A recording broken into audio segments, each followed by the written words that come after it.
Ladies and gentlemen, the Los Angeles Rams are so much scarier than we originally thought that they were. Now, coming into this season, the Rams could beat you with this explosive offense, with Stafford, with Sean McVay, with these two great receivers in Puka Nacua and Cooper Kupp, and this dominant run game with Kyron Williams and now Blake Corum. And it was like this team can put up 44 points against a great team in the Buffalo Bills, and that was going to be their recipe for success heading into the postseason. That's really what we've seen out of this Los Angeles team over the past few seasons. And now you're looking at the loss of Aaron Donald, potentially one of the greatest NFL defensive players of all time. And this defense has a lot of rookies, a lot of young bodies. How is that going to translate into the postseason? And they showed up in a major way against the Minnesota Vikings. And I can now say that this team can win not only because of its offense, but because of this dominant defense. And you look at the performance that they had against the Minnesota Vikings. They had Sam Darnold seeing ghosts all night long. They tied the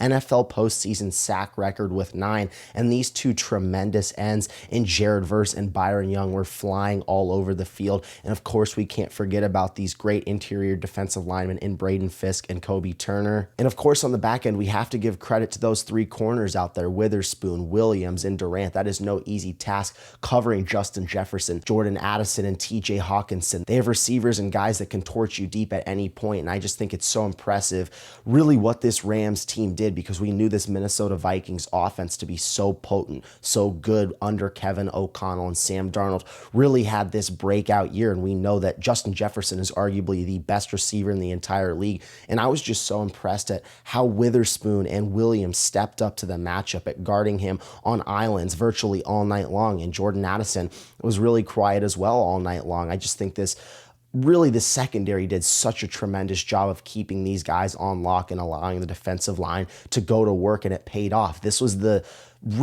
system that Aaron Glenn had laid down 2 weeks ago when the Lions beat Minnesota so badly for that #1 overall seed. And the Rams did a great job of copying that, translating it, and they really had this Minnesota Vikings offense in jail last night. And the signs have definitely been there. I tried to tell you guys about this in my last video before the postseason even started, when I said the Rams were the most underrated team heading into the postseason and how everybody focused on this offense, and deservedly so. I think that Matthew Stafford is the best quarterback in the NFC. I personally think that Sean McVay is the best head coach in the NFC.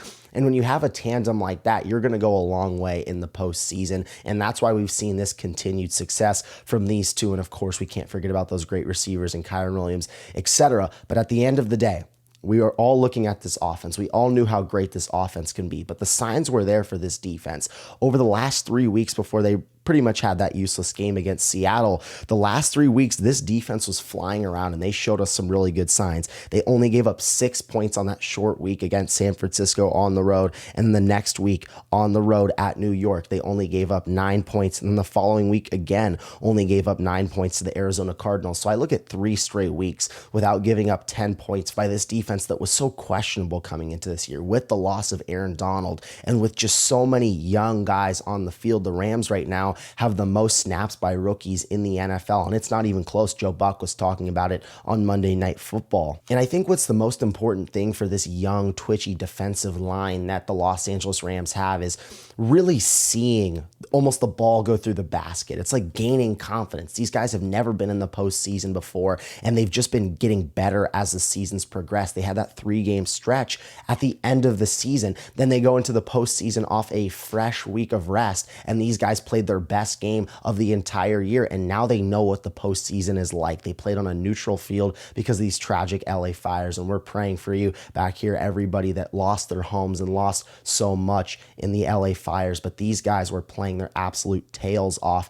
and it's like they know that they can gain that confidence now. Now they're going to have maybe a little bit better of a sense of what it's like to play in a postseason game with those stakes, and I think going into Philadelphia with a task that's going to be that tough, these guys are going to need to play really carefree, to be quite honest, because you're going up against a vicious Philadelphia crowd. You're going up against the best running back in all of football and the best rushing game in all of football with Saquon Barkley and this dominant offensive line. And of course, what Jalen Hurts can present when the pocket breaks down and he can use his legs, or even when he can get outside of the pocket and make plays with his legs and get the ball to his guys like A.J. Brown and Devontae Smith. So this Eagles team is going to present a lot of of tough challenges for this Rams team. We saw it earlier in the year when the Eagles put up 37 points and Saquon Barkley went absolutely crazy. And I'm looking at this game right now. What do the Los Angeles Rams need to do to slow down the Philadelphia Eagles? And it's simple.